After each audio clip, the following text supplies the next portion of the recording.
Hi guys, welcome back to another episode of ID with Khadija. This video is actually specially made for those who are looking to start an interior design business or those who are looking to embark on an interior design career.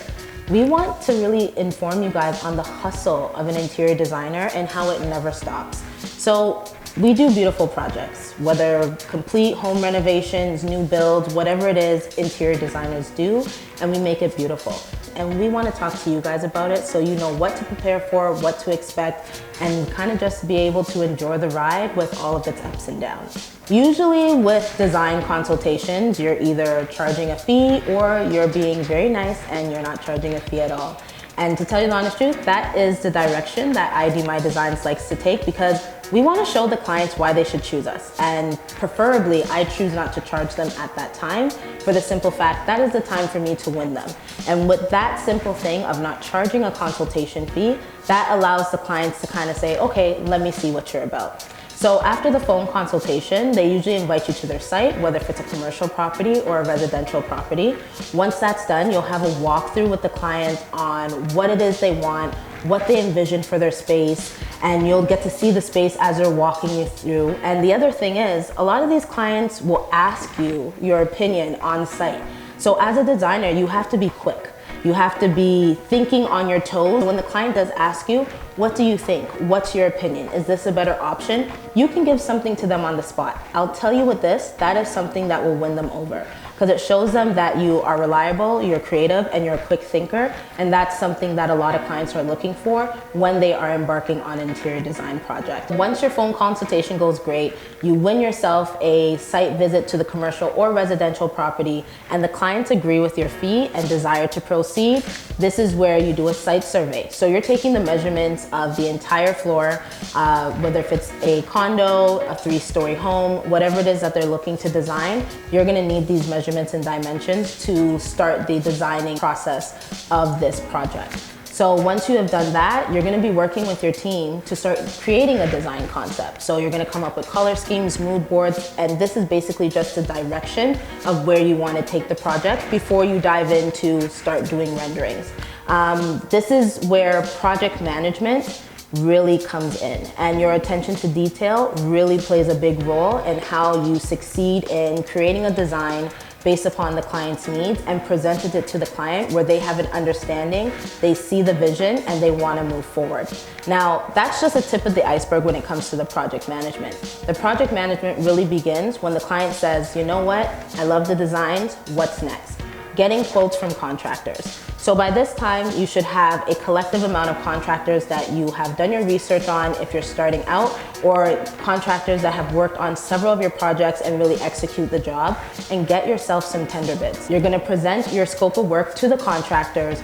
They're basically gonna give you an estimated quote for the project. Based upon what the client's budget is, you are going to go with the best contractor. Now, this doesn't mean that the contractor's quote that they're giving you is going to be right on the nail of the client's budget. Sometimes it's over, sometimes it's under, but if it is over, this is where you present this to the client and you basically decide what you need to scale back on design if the budget is the most important thing, or if the clients say, you know what, I'm willing to add additional costs to get what it is that's here, which is always a great direction to go in. And that's when we proceed with the best contractors.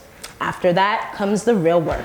So after everything has been agreed on, you have found your contractor and you're ready to start the work. You're obviously gonna have your contractor's contract ready to go for your clients to sign, seal, and deliver, have a start date, pay a deposit, and get everything going.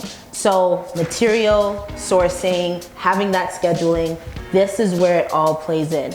Coordinating from the times that the contractors are doing certain work and carrying out certain work on the project to when certain material is needed.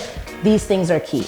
You want to prohibit any sense of delay as possible, but that's not always the case. This is a fluctuating industry where something's in and then tomorrow it's out. But at the same time, this is where you make adjustments to the schedule and you communicate all of this to the client as much as possible. The more communication between you and the client, the easier it is for you to do your job. If you're always having to have the client follow up with you and you're not following up with the client, you're gonna cause a bit of friction, one of the best things to do to have any project go as smoothly as possible is really listening to your client, communicating with your client, and really building that strong relationship with your client. This is probably the most fundamental thing to really proceeding throughout your project to carrying it out to a T. So here we are visiting our clients who are looking to relocate and design an Islamic school. We are walking through with them just to see what it is they're looking for, what they want to bring for their kids that go to this school, and what they are looking to incorporate in regards to the religion in this school. And we're just getting a better understanding of the clients and walking through with them, giving our point of view, also meeting with the engineer as well as the contractors so we can have everybody's perspective who is going to be a part of this project. Next, we are doing a site visit for a project we have been awarded for, a Victorian home in the heart of Toronto. It's now going to be converted into her son's room. So there'll be a door there, probably do a built-in bunk bed. Still have this window here. Remove the stove. This door is going to be closed off, so there will be no entryway into the balcony from here. We will still keep this window. We are going to have to work about getting permits before we start anything. So next we will have our engineer come by and do an assessment. We are meeting with the clients for the first time. We are taking measurements, we are taking photos, we are taking videos, because after the site visit, we are actually going to start the brainstorming, design concept, and also the designs for the home. Now we are diving deep down into the project management. There's so many different elements when managing a project. Product sourcing, the design development of products, sourcing out materials, scheduling, meeting with contractors, finalizing a start date. Those are just to name a few that play a big role in the project going as smoothly as possible. There's a lot of chaos, but there's even more beauty. At the end of the day, we get to design projects that are making our clients' dreams come true.